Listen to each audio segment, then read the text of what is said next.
One of its key features of Sci-Compiler is the ability to simulate block diagrams, which allows engineers to test their designs before deploying them on hardware. Simulating a design in software has several advantages over directly deploying it on hardware.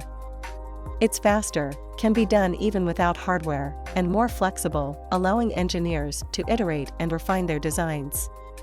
But perhaps the most important reason to simulate FPGA designs is to catch potential errors before they cause real-world problems.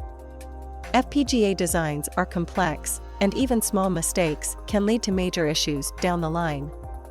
By simulating the design beforehand, engineers can identify and fix these errors. Now we'll walk through the process of creating a block diagram in Sci-Compiler and implementing a function that detects temporal coincidence between two analog input signals. Our goal is to create a trigger block that takes as input two analog signals and outputs a signal that indicates when the two inputs are temporally coincident. To do this, we'll use an AND gate to combine the two input signals and create a new signal that's only high when both inputs are high at the same time. Once we've added the AND gate to the block diagram, we can use Sci-Compiler to simulate the behavior of our design and ensure that it's working as intended. We can also adjust parameters like the timing and amplitude levels of the input signals and see how the output signal changes in response. In this sequence, we'll speed up our block diagram design by adding more components and using registers to control key parameters like the threshold and hysteresis of our trigger block. To begin, we'll take our two analog input blocks and connect them to a trigger block with leading edge detection and hysteresis. The hysteresis is important because it ensures that the trigger signal stays high for a certain period of time, even if the input signal fluctuates around the threshold value. To control the threshold and hysteresis of our trigger block, we'll add two registers called threshold and delta. These registers can be set from within our simulation script, allowing us to fine-tune the behavior of our trigger block based on the input signals and other factors.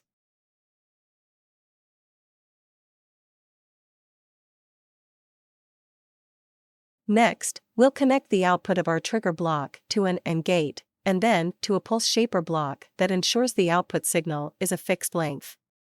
Create a constant to set the pulse width to 16.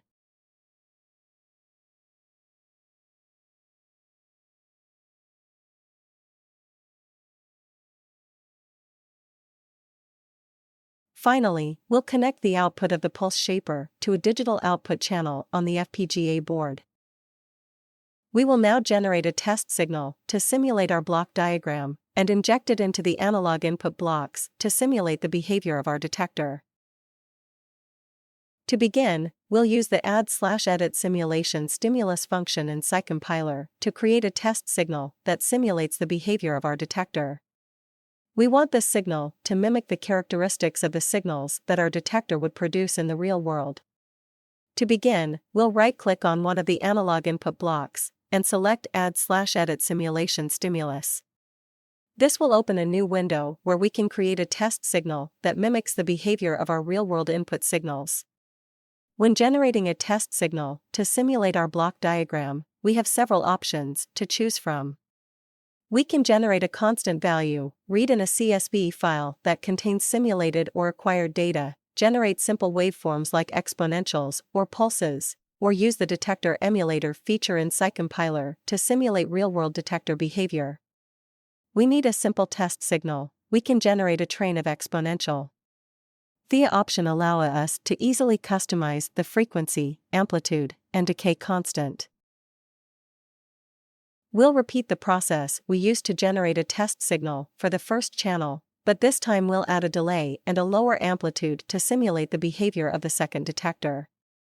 This will allow us to see how changes in the threshold affect the behavior of the trigger. Now we'll use the probe function in Sci-Compiler to identify a specific signal within the output of our block diagram. We'll go to the simulation menu in Sci-Compiler and select the Insert Probe function. This allows us to select a specific signal within the output of our block diagram and give it a specific name for easy identification. We'll connect the probe in parallel with the output of the pulse shaper block, and give it a specific name like coincidence out. Now we have to initialize the threshold and delta registers in our block diagram. To do this, we'll use the simulation input window in Sci-Compiler and add a script that initializes the values of these registers. To begin, we'll open the simulation input window in Sci-Compiler and select the Registers tab. Next, we'll add a script to initialize the values of our threshold and delta registers.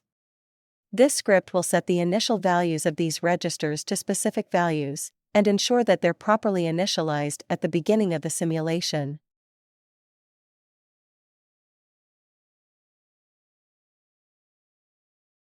Press Compile Script and check that the code is executed correctly. Then save script. Now click on Memory Mapping on the tab on the bottom of the screen and then click on Auto Assign to generate an address for each register in the design. Start the simulation by click Start Simulation in the Simulation menu. Sci-Compiler will prepare the test bench and the simulation Vivado project. In the end, Sci-Compiler invokes Vivado Simulator to simulate the design and generate the simulation result as a VCD file. When the simulation is completed, the message Successful Compilation will appear in the log. Click on the View Waveform Results to open the VCD simulation file result. Sci-Compiler include an open-source free tool called GTK Wave to visualize the simulation result as a plot. Expand the tree on the left to visualize all the submodules in the design. Select now the two analog signal A0 and A1 and the probe Coink out and press Append to add signals to the signal area of the chart. Now we want to visualize the two A0-A1 tracks as an analog signal. Right-click on the signal, select Analog and then Step. We'll increase the vertical space for our analog signal traces to optimize our view of the simulation output. To begin, we'll right-click on the analog signal trace and select Insert Analog Height Extension. This will increase the vertical space for the trace and allow us to see more detail in the simulation output. As you can see, the simulation output is too short, and only one period is displayed. To fix this, we need to recompile our design with a longer simulation length. Minimize GTK Wave and go back to Sci-Compiler, enter a longer simulation length in the Run field, such as 1000 microseconds, and click Run Simulation to compile our design with the new simulation length. Once we've recompiled our design with the longer simulation length, go back to GTK Wave, Menu File, and then click on Reload Wavefrom. Never close GTK Wave while you are working on a simulation, otherwise you will lose the chart configuration. It is also possible to view the signals internal to the block diagram, such as the two-time over threshold, TOT, signals that participate in the coincidence. It is evident that such debugging cannot be easily performed on a real design compiled for the hardware device. Once the UUT submodule has been expanded, we can see all the signals internal to the block diagram. In order to identify the two TOT signals, we return to Sci-Compiler and look at the names of the two trigger blocks and the name of the TOT signal from the block diagram. In the simulation, the name of the SOT net will be a composition of the two.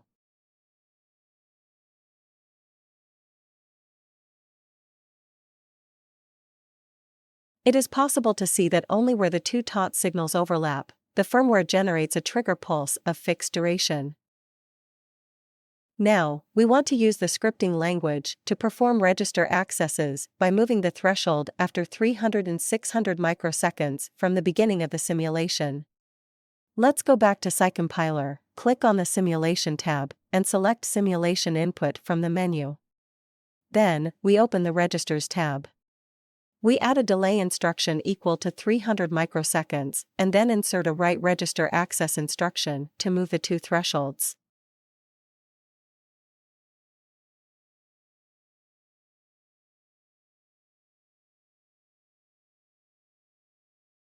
Click Compile Script and then Save. Run again the simulation. Add the register THRS write bus, set the data format to decimal. We can see the threshold register changing its value in agreement with the script. When the threshold changes to 2900, the second channel never crossed the threshold. Indeed, its tot is always fixed to 0 and no coincidence is generated in output.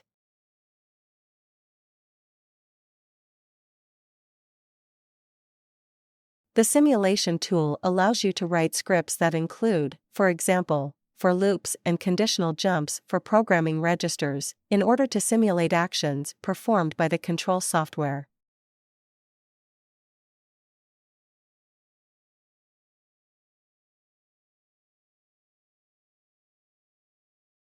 In conclusion, by using Sci-Compiler to simulate our FPGA device, we can optimize its performance and ensure that it's functioning properly for our specific needs. With Sci-Compiler, we can generate test signals, monitor specific signals using probes, and adjust various parameters to fine-tune our block diagram. We can also simulate interactions with our FPGA device using register access scripts, giving us even more control over our simulation. Thank you for watching, and happy designing with Sci-Compiler.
Okay, and connect the TOT of one and TOT of the other. Okay, and now